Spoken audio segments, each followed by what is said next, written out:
کہ مسلمانوں کی عیدگاہ میں وہ عید پڑھنے کے لیے تشریف نہ لائے۔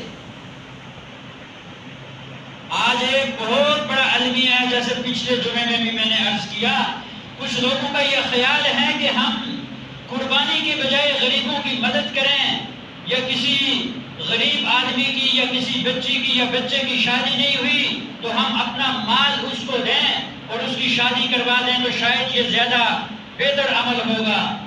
اللہ کے حبیب صلی اللہ تعالیٰ علیہ وسلم تشریف فرما ہے، صحابہ کا مجمع ہے، ایک عورت آئی، یا رسول اللہ صلی اللہ تعالیٰ علیہ وسلم، اپنا نفس پیش کرتی ہوں جس کے ساتھ چاہے میرا نکاح کروا دیں۔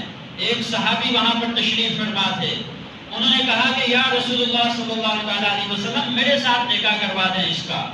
اللہ کے حبیب صلی اللہ تعالیٰ علیہ وسلم نے پوچھا کیا تمہارے پاس مہر کے لیے کچھ ہے؟ اس نے فرمایا میرے پاس مہر کے لیے کچھ بھی رقم نہیں ہے۔ اللہ کے حبیب صلی اللہ تعالیٰ علیہ وسلم نے ارشاد فرمایا گھر کے اندر جاؤ اور جا کر دیکھو، اگر تمہیں وہاں پر لوہے کی ایک انگوٹھی بھی مل جاتی ہے تو وہ میرے پاس لے کر آؤ، اور اس انگوٹھی کے بدلے میں تمہارا نکاح اس کے ساتھ کروا دیتا ہوں مہر رکھ کر۔ وہ صحابی گھر کے اندر گئے اور دیکھا گھر کے اندر ان کو ایک سونے کی انگوٹھی بھی نہیں ملی۔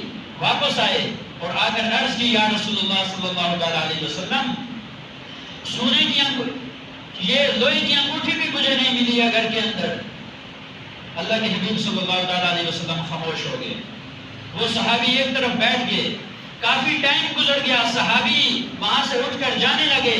اللہ کے حبیب صلی اللہ علیہ وسلم نے ان کو بلایا اور پوچھا کیا قرآن حکیم کی کچھ آیات یا کچھ سورتیں تمہیں یاد ہیں؟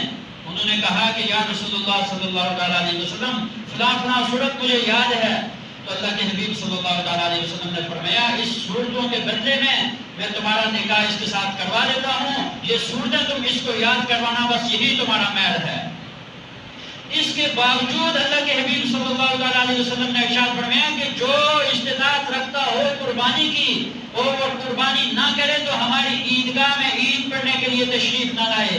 بات سمجھانے کے لیے کہہ رہا ہوں کہ صحابہ کا اس وقت غربت کا یہ عالم تھا کہ گھر کے اندر ایک لوہے کی انگوٹھی نہیں تھی۔ اگر اللہ کے حبیب صلی اللہ علیہ وسلم چاہتے تو یہ حکم کر سکتے تھے کہ اس سال قربانی نہیں کی جائے گی، یہ جو غریب صحابہ ہیں ان کی شادیاں کروائی جائیں گی۔ نہیں، یہ حکم نہیں فرمایا۔ دوسرے مقام پر فرمایا کہ اس دن تمہارے جانور کا خون بہانے سے زیادہ پسندیدہ عمل اللہ تعالیٰ کے ہاں کوئی بھی نہیں ہے، لہذا تمہیں چاہیے